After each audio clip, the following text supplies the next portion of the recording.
Hey, business-minded mama. I'm so grateful that you are here and that you are ready to grow an authentic community and scale your impact. Hi, I'm Stephanie Parenza, the voice behind Business-Minded Mama podcast, local and small business advocate, and entrepreneur.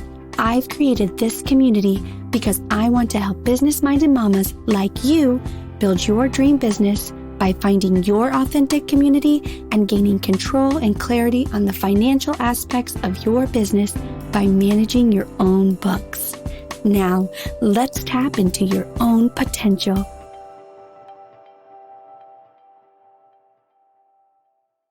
Hey there, welcome to today's podcast.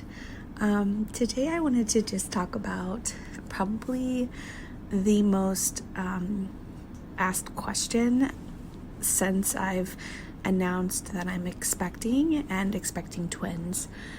And I think it's really interesting that we automatically ask this question. I completely get it. I'm not offended by it. And honestly, I'll share some of my feelings so you'll understand that I question it sometimes myself as well. So there's no right or wrong reason. And each person is different, and I think we all need to respect that. So let's get started. The question that I've got, that I've received from friends, family, even people in my online community space is, shouldn't you quit working with 5 kids, or are you gonna stop working with 5 kids? Are you, they're all worded differently, but the bottom line is like this big question mark. Are you really going to keep working with 5 kids? And the answer for me is yes. Is my work life going to look different? Absolutely. Will I work less? Most likely. But to be real honest, that is something I've been striving towards, even with just 3 kids. Honestly, it's something I started thinking about with just 1 kid. But the truth is, for me, is that I have this passion and desire to help others. I love the sense of community. I think I have a purpose to share things, and then there's a part of me that obviously loves bringing home some money so that I don't feel like I have to ask to spend, if that makes sense. And every relationship is different, every person is different, so this is my experience. But because I'm able to bring in income while we do talk about our finances and while we do talk about spending and whatnot, I don't feel like I have to ask when it comes to smaller purchases, like a $20 purchase, about spending that money, if that makes sense. So I'm not saying that if I didn't have income that I would have to feel that way, but for some reason in my mind, that's always been a fear, that I wanted to have a stake in our finances so that I didn't have that feeling, or the feeling of needing to get permission. So I know some of you are out there that feel the same way, and some of you have no clue what I'm talking about, which is perfectly fine. I think the reason why I wanted to bring this up today in this brief podcast episode is just to make sure that you know, as mothers, as wives, you don't have to quit working if you have kids. There's no rule that says that. It is a discussion that needs to be had between you and your spouse. It is a decision that needs to be made for you personally, what works the best. But I think there's this thought that the more kids you have, that you would be foolish to continue working, and I just don't think that that's true today, especially in this online world, in this online business world, where we can now have the flexibility to work on our terms and on our hours, set the goals and set the work life that we want. I just think it's more possible than it ever has been, and I want you all to know that. So if you are working a full-time job right now and you know that you're going to be becoming a stay-at-home mom in the near future, but you still have that urge to do something, there are so many things to consider in this online space, and I encourage you to find something, even if it's just a little something. No one's telling you have to go out and make 6 figures to be a successful online business. For me, a successful online business is when you as a mother have found your happiness. You've found your happiness with your family life, and you have found your happiness with your personal life. And for me, I always knew that there was more, that I needed to have a connection in the business world.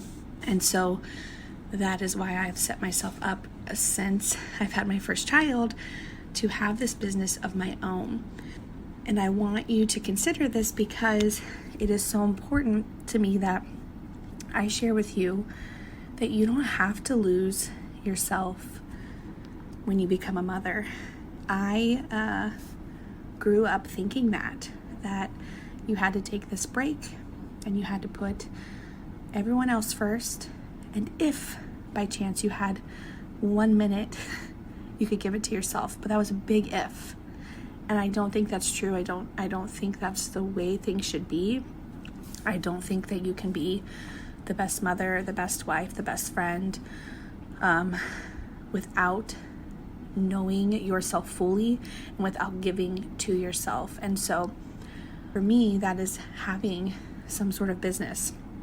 Like I said, that may not be for everybody. You can do things for yourself that have nothing to do with a business if that does not trip your fancy. There are definitely days that I wish I was strictly a stay-at-home mom, but in the back of my mind, I know that I would be missing a piece of myself. And so that's why I love the beauty of the online space and the online business. I am still going to have the flexibility to have certain days where I am a complete stay-at-home mom. And then I'm going to have days where I outsource for help so that I can run parts of my business. And for me, that is the best balance. If you had to take away anything from today, is figure out what is best for you. Okay? If that is 100% stay-at-home mom, go for it. If it is a mix like myself, go for it. If it is 100% work out of the house or work from home, with the kids having a babysitter mom, that is awesome too. There is no perfect answer, and we don't need to feel like we have to fall into this bucket, especially as we have more kids. That does not mean you have to quit working. There are ways to get around that. You may not work as much, or you may work differently. It's 2020 and 2021 so far have been very interesting, but we have seen so many opportunities to now work from home and set your own rules, set your own hours. So if you have a piece of you that wants to be home with your kids but also wants to have some sort of business, now is the time. Now is the time to try something out. Obviously, open communication with your spouse and your family to make that transition easier. Know that as a work from home mom, you have to allow flexibility, and you have to have grace, and know that things will not always be perfect. Every day is different. And so I encourage you, like I mentioned, whatever it may be, whether it be a business or something else small you do for yourself, just make sure that in this journey of motherhood, you are taking time for yourself. You are finding a passion of yours so that you don't get lost in this journey of motherhood. All right, guys, I actually have a bonus episode coming out tomorrow. If you did not hear my guest or myself being a guest on the Mompreneur Mastermind show, would have been a couple of weeks back, I am sharing that with you tomorrow. Steph Gass is wonderful. She's been a mentor to me. She is strong-led in her faith and just a great encourager, and has helped me in this podcast journey, has helped me in this business journey. And I honestly owe a lot to her. She's kept me grounded. always reminding me that God has a plan. So I encourage you to listen to the bonus episode tomorrow and to check out her show, the Mompreneur Mastermind Show with Steph Gass, because she is absolutely wonderful. So, all right. So tomorrow, bonus episode. Otherwise, I'll see you next week. Did you like what you heard on today's podcast? Or do you know a business-minded mama that could benefit from hearing this? Take a screenshot and share this with your community. And don't forget to give me a review. Want to chat more? Find me on Facebook in the Business Minded Mama Facebook page, or on Instagram at Mrs. and Sis, or through my website, www.businessmindedmama.com.